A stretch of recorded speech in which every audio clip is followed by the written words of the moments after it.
নমস্কার বন্ধুরা, কেমন আছেন আপনারা? আশা করছি ভালো আছেন, সুস্থ আছেন। আপনারা কি কখনো গরম ভাতের মধ্যে খুন্তি দিয়ে দেখেছেন? কি হতে পারে? বটির মধ্যে আপনারা কি কখনো তালার ব্যবহার করে দেখেছেন? নেল পলিশ আপনারা কি কখনো চিরুনিতে লাগিয়ে দেখেছেন? দুধ জাল করার আগে আপনারা কি কখনো ঘিয়ের ব্যবহার করে দেখেছেন? পুঁথির মধ্যে এভাবে সেফটি পিন আপনারা পরাবেন কিসের জন্য? পুরনো পলিথিন ফেলে না দিয়ে কিভাবে ব্যবহার করবেন, তাছাড়াও আপনাদের কাছে শেয়ার করব আরও বেশ কিছু ছোট ছোট ইউজফুল কিচেন টিপস। চলুন দেখে নেওয়া যাক আজকের প্রথম টিপসটা। আপনারা কি কখনো ফুটন্ত ভাতের মধ্যে খুন্তি দিয়ে দেখেছেন? কি হতে পারে? আমরা যখন ভাত রান্না করি, ভাতটা যাতে তাড়াতাড়ি ফুটতে শুরু করে, অনেকে আমরা কি করি, ওপর থেকে একটা ঢাকা দিয়ে দিই। কেন কি, খোলা অবস্থায় ভাত রান্না করলে ফুটতে অনেকক্ষণ সময় লাগে, যার কারণে গ্যাসের খরচও অনেকটাই হয়। তবে সমস্যাটা কি হয়, যদি ওপর থেকে ঢাকা দিয়ে দিই, সেক্ষেত্রে দেখা যায় গরম বাষ্পটা সাইড দিয়ে বেরোতে পারে না, যার কারণে ভাতের ফেনাটা উতলে পড়ে যায় গ্যাস ওভেনের মধ্যে, অনেক সময় বার্নারের মধ্যেও কিন্তু পড়ে যায়, তখন বার্নারটাও জাম হয়ে যায়। আর যদি খোলা অবস্থায় ভাত রান্না করি, সেক্ষেত্রে তো ভাতটা হতেও সময় লাগে। এখনই আপনারা ওপর থেকে কোনো কিছু ঢাকা দেবেন, তার আগে একটা খুন্তি দিয়ে দেবেন। এবার যদি ওপরে একটা ঢাকা দিয়ে দেন, তাহলে দেখবেন গরম বাষ্পটা সাইড দিয়ে বেরিয়ে যাবে, ভাতের ফেনাটাও কিন্তু সাইডে পড়বে না। আশা করছি টিপসটা কাজে আসবে। কিছুটা মেটেলের চুড়ি, অনেক সময় চুড়িগুলো যখন এইভাবে বেঁকে টেরে যায় বা কালার নষ্ট হয়ে যায়, সেক্ষেত্রে আমরা এই চুড়িগুলো কেউই কিন্তু আর ব্যবহার করি না। তো কিভাবে ব্যবহার করবেন? এখানে একটা কাঁচি নিয়েছি, কাঁচির সাহায্যে চুড়িটাকে এইভাবে কেটে নিয়েছি। এইভাবে করেই বাকি চুড়িগুলোও আমি কেটে নেব। এই পুরনো চুড়িগুলো আপনারা কি কাজে ব্যবহার করবেন সেটাই শেয়ার করব আজকে। আর নিয়েছি একটা জামা কাপড় রাখার যে হ্যাঙ্গারগুলো থাকে সেগুলো। এবার চুড়িটাকে প্রথমে আপনারা কি করবেন, হ্যাঙ্গারের মধ্যে দিয়ে এইভাবে ভালো করে পেঁচিয়ে নেবেন। আর এই চুড়িটা কিন্তু একটা হুকের মতো তৈরি করে নিতে হবে। কাজটি কিভাবে করছি সেটা একটু ভালোভাবে দেখলেই বুঝতে পারবেন। তো দেখতেই পাচ্ছেন, খুব ভালো করে আমি এইভাবে পেঁচিয়ে একটা হুকের মতো করে নিয়েছি। এইভাবে করেই বাকি চুড়িগুলোও কিন্তু এই হ্যাঙ্গারের মধ্যে লাগিয়ে নেব। কি কাজে ব্যবহার? তাদের প্রত্যেকেরই বাড়িতে এই ধরনের ছোটোখাটো কোনো না কোনো বাসনপত্র থাকে, এগুলো এদিক ওদিক রেখে দিই, যখন প্রয়োজন হয় খুঁজে পায় না। এইভাবে হ্যাঙ্গারের মধ্যে রাখলে একটা জায়গার মধ্যে গোছানো থাকবে, আর খুব বেশি পরিমাণে জায়গারও প্রয়োজন হবে না। আশা করছি টিপসটা কাজে আসবে। চুল ছাড়ানোর জন্য আমরা প্রত্যেকেই কোনো না কোনো চিরুনির ব্যবহার করে থাকি। তবে যখন নতুন চিরুনি কিনে নিয়ে আসা হয়, চিরুনির যে দাঁড়ের অংশগুলো থাকে সেটা এতটাই ধারালো থাকে, চুল ছাড়ানোর সময় মাথার মধ্যে ব্যথা লাগে। বিশেষ করে বাচ্চাদের দেখবেন অনেক সময় মাথায় রক্তও বেরিয়ে যায়। তো সেক্ষেত্রে আপনারা একটা কাজ করতে পারেন। কি করবেন? নিয়ে নেবেন নেল পলিশ। আপনারা এখানে নেল পেন্টেরও ব্যবহার করতে পারেন। চিরুনির মধ্যে আপনারা নেল পলিশটা এইভাবে করে লাগিয়ে দেবেন। এতে করে কি হবে, চিরুনির মধ্যে যে ধারালো ভাবটা থাকে সেটা দেখবেন নেল পলিশ লাগানোর কারণে অনেকটাই কম হয়ে যাবে। কেন কি, নেল পলিশের একটা আস্তরণ হয়ে যাবে। যখন নেল পলিশটা শুকিয়ে যাবে, তারপর চুল ছাড়াবেন, দেখবেন মাথার মধ্যে একটুও ব্যথা লাগবে না। আশা করছি টিপসটা কাজে আসবে। ভালো লাগলে লাইক করবেন। এখন চলে যাচ্ছি পরবর্তী টিপসে। গরম ডিমের খোসা ছাড়াতে আমাদের প্রত্যেকেরই কিন্তু অনেকটাই সমস্যা হয়। কেন কি, হাতে গরম লেগে যায়। তাছাড়াও অনেকেই আছি যারা দেখবেন ডিমের খোসা ঠিকভাবে ছাড়াতে পারি না, খোসা ছাড়াতে গিয়ে ডিমটা অনেক সময় ভেঙে যায়। তো একটা কাজ করবেন, একটা পাত্র নিয়ে নেবেন, তার মধ্যে আপনারা ওপর থেকে একটা প্লেট বা কোনো কিছু ঢাকা দিয়ে আলতো হাতে ঝাঁকিয়ে নেবেন। এতে করে কি হবে, আঘাত লাগার কারণে দেখবেন ডিমের খোসাগুলো সহজে আলগা হয়ে ছেড়ে আসবে।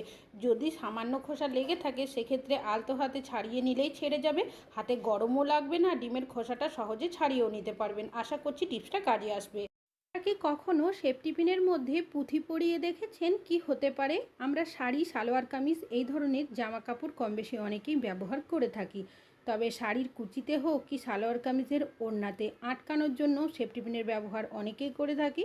তবে সমস্যাটা কি হয়, একটু যদি সেফটি পিনটা টানা যায় কোনোভাবে, সেক্ষেত্রে সেফটি পিনটা জামা কাপড়ের মধ্যে এমনভাবে পেঁচিয়ে যায়, কোনোভাবে খুলতে পারি না। জোর করে টানাটানি করতে গেলে সেই জামা কাপড়ই ছিঁড়ে যায়। তো সেক্ষেত্রে একটা কাজ আপনারা করতে পারেন। কি করবেন? নিয়ে নেবেন একটা পুঁথি। জামা কাপড়ে লাগানোর আগে আপনারা পুঁথিটা সেফটি পিনের মধ্যে পরাবেন। তারপর আপনারা সেই শাড়ি হোক কি সালোয়ার কামিজ আটকানোর জন্য যদি সেফটি পিনটা এইভাবে ব্যবহার করেন, তাহলে পুঁথিটা দেওয়ার কারণে কোনোভাবে কিন্তু জামা কাপড়ের ভেতরের সাইডে ঢুকে যাবে না। যতই টানাটানি যাক না কেন, সেই জামা কাপড়ও ছিঁড়বে না। আশা করছি টিপসটা কাজে আসবে। ভালো লাগলে অবশ্যই একটা লাইক করবেন। আপনারা কি কখনো দুধ জাল করার সময় ঘি দিয়ে দেখেছেন? কি হতে পারে? দুধ আমাদের কম বেশি অনেকেরই বাড়িতে নিয়ে আসা হয়ে থাকে। তবে যখন আমরা দুধ জাল করি, জাল করার সময় অনেক সময় দেখা যায় চোখের নিমেষের মধ্যেই দুধ কিন্তু উতলে যায়। এতে করে দুধটাও নষ্ট হয়, গ্যাস ওভেনটাও নোংরা হয়ে যায়। তো সামান্য পরিমাণের ঘি আপনারা নিয়ে নেবেন। যে পাত্রে দুধ জাল করবেন তার মধ্যে এইভাবে লাগিয়ে নেবেন। এতে করে কি হবে, ঘিয়ের একটা আস্তরণ হয়ে যাবে। তারপর যখন আপনারা দুধ জাল করবেন, দেখবেন যতই দুধটা ফুটতে শুরু করুক না কেন, যতটা আপনারা ঘি দিয়েছেন ততটা অবধিই কিন্তু দুধটা জাল হবে, কোনোভাবে উতলে পড়বে না, আবারও নিচের দিকে নেমে যাবে। এতে করে দুধটাও নষ্ট হবে না, গ্যাস ওভেনটাও নোংরা হবে না। আশা করছি আপনাদের টিপসটা কাজে আসবে। এখানে বেশ কিছুটা পলিথিন নিয়েছি। আপনাদের বাড়িতেও কি এই ধরনের এক্সট্রা যেগুলো কোনো কাজে ব্যবহার করেন না সেই ধরনের পলিথিন রয়েছে? এখানে আপনারা যে কোনো কালারের পলিথিনের ব্যবহার করতে পারেন। এই পলিথিন দিয়ে একটা দারুণ পাখি বানিয়ে আপনাদের দেখাবো। তো আমি এখানে একটা বড় সাইজের পলিথিন নিয়েছি, আর নিয়েছি এখানে একটা কাঁচি। অনেক সময় এই ধরনের পলিথিন তো আমাদের বেকারই পড়ে থাকে, কোনো কাজেই ব্যবহার করা হয় না। তবে এমনই একটা সুন্দর পাখি বানাবো যেটা জানলে আপনারা কিন্তু আপনাদের পলিথিনগুলো বেকার ভেবে ফেলবেন না। তো কাঁচির সাহায্যে প্রথমে আমি, যেহেতু পলিথিনটা অনেকটাই বড়, তাই এইভাবে দুটো টুকরো করে নিচ্ছি। তো পুরো পলিথিনটাই কিন্তু এখানে ব্যবহার করব, আর পলিথিন দিয়েই কিন্তু পুরো পাখিটা বানাবো। শেষ পর্যন্ত দেখুন, না হলে কিন্তু বুঝতে পারবেন না। তো দেখতেই পাচ্ছেন আমি দুটো আলাদা করে নিয়েছি। এবার কি করব, এই যে পলিথিনটা রয়েছে সেটাকে আবারও আমি দুটো ভাগ করে কেটে নেব। তবে কাটার সময় যাতে সুবিধা হয় তাই এখানে আমি একটা স্কেচ পেন নিয়েছি, সেটা দিয়ে এইভাবে করে একটা মার্ক করে নিয়েছি। একদম যে সুন্দর করতে হবে তা কিন্তু নয়, যতটা সম্ভব এইভাবে মার্ক করে আবারও আপনারা এই মার্কের যে দাগটা রয়েছে তার নিচের সাইড থেকে কাঁচির সাহায্যে আবারও কেটে নেবেন। তবে আমার মুখে বলার থেকে আপনারা যদি কাজটা একটু ভালোভাবে দেখে নেন সেক্ষেত্রে আপনাদের অনেকটাই সুবিধা হবে।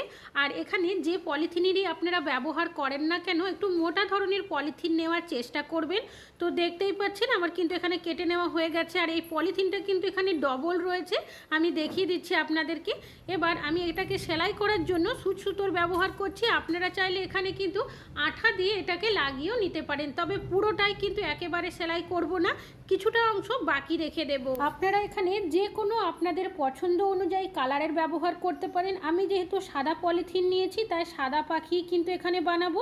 দেখবেন সাদা কালারটা দেখতেও অনেকটাই সুন্দর লাগে, তবে এখানে আপনাদের পছন্দ অনুযায়ী কিন্তু পলিথিন নেবেন।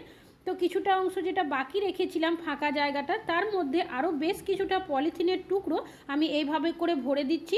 এখানে পলিথিন দিলে কি হবে, পাখিটা অনেকটা হালকা হবে, এখানে ভারী কোনো জিনিসের ব্যবহার না করাই ভালো। তো পলিথিনের টুকরোগুলো আমি চেপে চেপে এইভাবে করে ভরে নিচ্ছি। দেখবেন অনেক সময় পলিথিনের টুকরোগুলো বাড়িতে এদিক ওদিক পড়ে থাকে, আর আমরা অনেকে কি করি, সেগুলোকে ফেলেও দিই, কোনো কাজে ব্যবহার করি না। তো এইভাবে যদি আপনারা পুরনো পলিথিন যেগুলো ব্যবহার করেন না সেগুলো দিয়ে একটা সুন্দর পাখি বানিয়ে নিতে পারেন, তাহলে সেটা দেখতে যেমন সুন্দর লাগবে, যাদের বাড়িতে ছোট বাচ্চারা রয়েছে তারা কিন্তু অনেকটা খুশিও হয়ে যাবে। আর নিজের হাতে কোনো জিনিস যদি বানিয়ে নেওয়া হয় সেটা দেখতেও ভালো লাগে, আর একটা নিজের বানানো জিনিস সেটা আনন্দই কিন্তু আলাদা।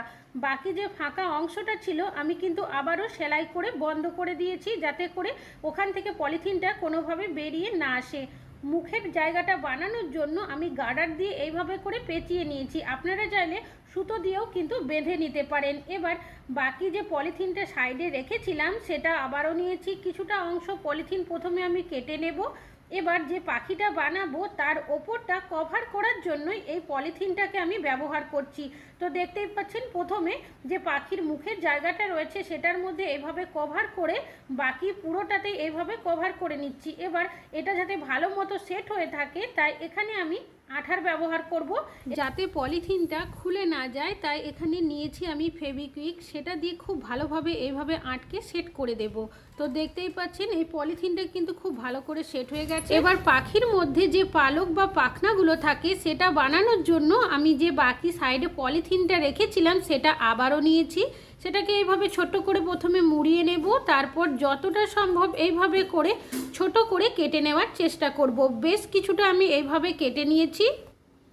এবার পলিথিনটা যেটা রয়েছে তার সাইড থেকে এইভাবে করে যতটা সম্ভব এভাবে ছোট ছোট টুকরো করে কেটে নেবেন। কাজটি কিভাবে করছি সেটা যদি একটু ভালোভাবে দেখেন তাহলে কিন্তু ভালো করে বুঝতে পারবেন, তবে মাঝখানে যদি স্কিপ করে যান তাহলে কিন্তু কোনোভাবেই বুঝতে পারবেন না। তো দেখতেই পাচ্ছেন আমি কিন্তু এইভাবে করে বাকি যে পলিথিনগুলো কেটে রেখেছিলাম টুকরো করে নিয়েছি। এবার এগুলো আপনারা কিভাবে ব্যবহার করবেন চলুন দেখে নেওয়া যাক। যে পাখিটা আগেই আমি রেডি করে রেখেছিলাম সেই পাখিটাই নিয়েছি, যে পলিথিনগুলো টুকরো করে কেটে নিয়েছিলাম সেটাকে পাখিটার মধ্যে এইভাবে ঘুরিয়ে ঘুরিয়ে পেঁচিয়ে নিতে হবে। কাজটি কিভাবে করছি সেটা ভালোভাবে দেখলেই বুঝতে পারবেন। তবে এইভাবে পলিথিনটা রেখে দিলে কিন্তু সাথে সাথেই খুলে যাবে, তাই এখানে আবারও কিন্তু আঠার ব্যবহার করতে হবে। কিছুটা পরিমাণের ফেভিকুইক আমি এইভাবে করে দিয়ে দিচ্ছি, তারপর আবারও এইভাবে করে চেপে চেপে লাগিয়ে নেব। বাকি যেগুলো রয়েছে সেগুলো একই পদ্ধতিতে কিন্তু পেঁচিয়ে দিয়ে আঠা দিয়ে আটকে দিতে হবে। তো দেখতেই পাচ্ছেন সব পলিথিনগুলোই কিন্তু আমি এইভাবে করে লাগিয়ে নিয়েছি। তো দেখতেই পাচ্ছেন সব পলিথিনগুলো কিন্তু আঠার সাহায্যে আমি একইভাবে লাগিয়ে নিয়েছি। এবার আবারও কিছুটা আমি পলিথিন নিয়ে নেব, তবে এখানে কিন্তু পুরো পলিথিনটা এখানে ব্যবহার করব না, কিছুটা অংশ আমি এখান থেকে কেটে নেব, আর বাকি যে পলিথিনটা রয়েছে সেটাকে কিন্তু আর ব্যবহার করব না। তো এবার এইভাবে করে মুড়িয়ে নিতে হবে। পাখির যে লেজের জায়গাটা থাকে সেটা বানানোর জন্য এটা ব্যবহার করছি। এবার আবারও এটার মধ্যে আমি কিছুটা পরিমাণের আঠা দিয়ে লাগিয়ে নেব। তো দেখতেই পাচ্ছেন এটা কিন্তু সুন্দরভাবে সেট হয়ে গেছে। এবার পাখির যে মুখ আর চোখের অংশটা থাকে সেটা বানানোর জন্য আমি এখানে নিয়েছি সবার প্রথমে কালো যে স্কেচ পেন থাকে সেটা দিয়ে দুটো সাইডই চোখ এঁকে নিয়েছি। এবার মুখ বানানোর জন্য আমি কি করব, নিয়ে নেব একটা পলিথিন, যে সুজির প্যাকেট থাকে সেখান থেকে একটা অংশ কেটে নিয়েছি।